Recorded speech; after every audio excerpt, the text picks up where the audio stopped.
In the Gospel of Luke, we do not hear about the wise men, we hear about the shepherds. They are poor, dirty, and I imagine they might be smelly after being in the fields for days. They don't always mix with others.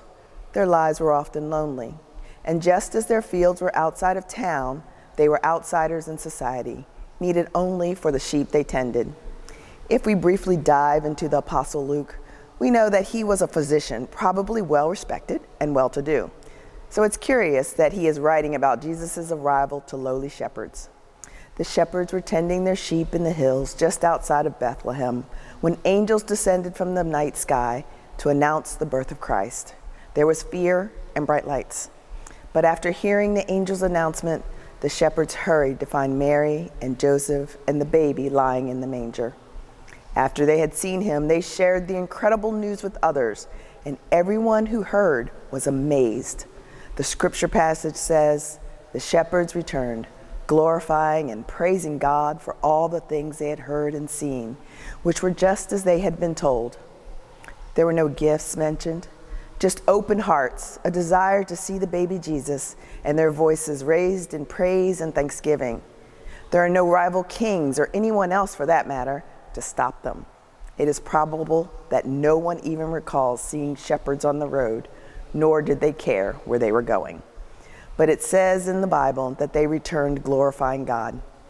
I believe that since the gospel specifically said that they were praising God, they did not keep that information within their small circle of shepherds. Yet we do not know who they shared the good news with, and we don't know how far it reached. But we know they were unafraid to share the importance of Jesus' birth. There are those who say shepherds and wise men represent the fullness of human life. And we know that throughout Jesus' life, he brought us together under his love. Men, women, children, the sick, the lame, the rich, and the poor.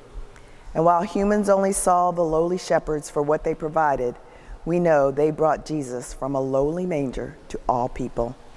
I think Luke knew we would all need a nudge to give of the gifts we have. He wrote of the shepherds to remind those who had higher societal stations that Jesus came to save all of us. So when you set up your nativity this year, take a closer look. You'll notice different people, different classes, rich and poor, wise and simple. Look even closer at the shepherds and wise men, and you'll see that despite their differences, they shared a willingness to follow God, a longing to see him, and a desire to worship him. I pray that it is said of us today.